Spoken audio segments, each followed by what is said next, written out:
Become a premium member on RealCatholicTV.com today.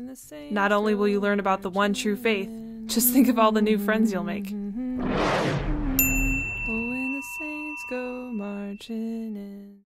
The Vatican scandal produces more documents. Boston Archdiocese bends to ACLU demands, and believe it or not, most Americans believe in God. All that and more coming up on today's Catholic News Roundup. Catholic News Roundup is brought to you in part by PewSitter.com, your online Catholic newspaper for the third millennium, CatholicMediaCoalition.org, in line with the Church, online with the world.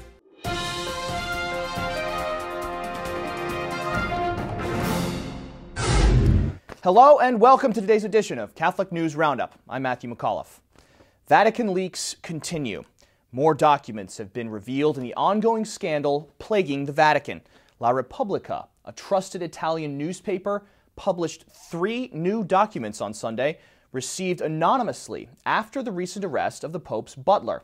One of the documents appearing in Sunday's edition is a letter from Cardinal Burke blasting Cardinal Bertone's approval of the Neo-Catechumenal Ways liturgy and the fact that he was not consulted on the matter. A note sent to La Repubblica says Benedict's butler is only a fall guy, while the true villains are Vatican Secretary of State Cardinal Bertone himself and Benedict's personal assistant, Monsignor Gainsfine. The note also reveals there are hundreds more documents that could be leaked in the near future. You can read the contents of the Cardinal Burke's letter by clicking on the link right outside the screen. Boston Archdiocese retreats.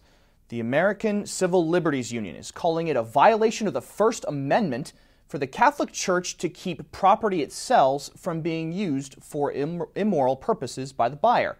The ACLU is forcing itself on a deal between the Archdiocese of Boston and the town government of Wellesley, Massachusetts, after the Archdiocese demanded St. James the Great Church not be used for abortion, embryonic stem cell research, or any other activity violating church teaching. It claims such a requirement in a real estate purchase agreement would give the Catholic Church power over a government-owned building once ownership of St. James changed hands. The Archdiocese is reacting to the ACLU's protests by backing down, withdrawing its selling requirements, which would protect a sacred building from being used for evil, and opting to go through with the deal. Deadline to sign. Missouri's governor is called on to do the right thing as pressure mounts for him to sign a bill protecting employers from providing contraception and abortion to their employees. Republicans enthusiastically threw the law on the governor's desk on the last day of Missouri's most recent legislative session, but Governor Jay Nixon does not usually sign bills that have to do with life issues.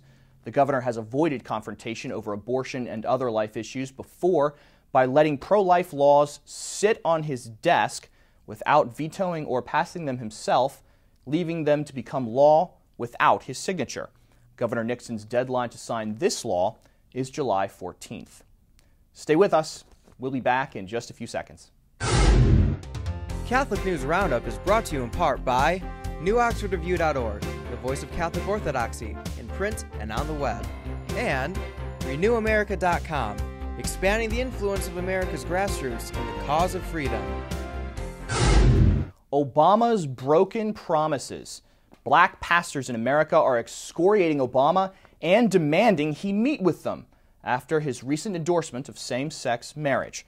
The Coalition of African American Pastors fired off a letter this week to Attorney General Eric Holder demanding a meeting with Obama to make clear the homosexual activist movement has nothing to do with the civil rights movement. The nearly 24 pastors say in their letter Obama has broken their hearts by, quote, using his power and position to endorse as a civil right something that is simply wrong. American Creed. Believe it or not, more Americans accept that God created the world over the teaching of evolution. That's the latest news coming from Gallup. The poll showed nearly half proclaimed that God created humans in present form, and a third declared that humans evolved with God's help. If you put these numbers together, an overwhelming majority, 78% of Americans believe God played a significant role in the creation of man. It is important to note that more highly educated Americans, those with postgraduate college degrees, are the most likely to assert that humans evolved without God's guidance, according to this latest information. I'm Matthew McAuliffe. Thanks for tuning in today. Be sure and tune in tomorrow for your daily dose of Catholic News Roundup right here on RealCatholicTV.com. Also be sure to check out The Vortex, where Michael talks about the war over contraception. Thanks for tuning in. Be sure to tell all your friends about us. And as always, God bless you.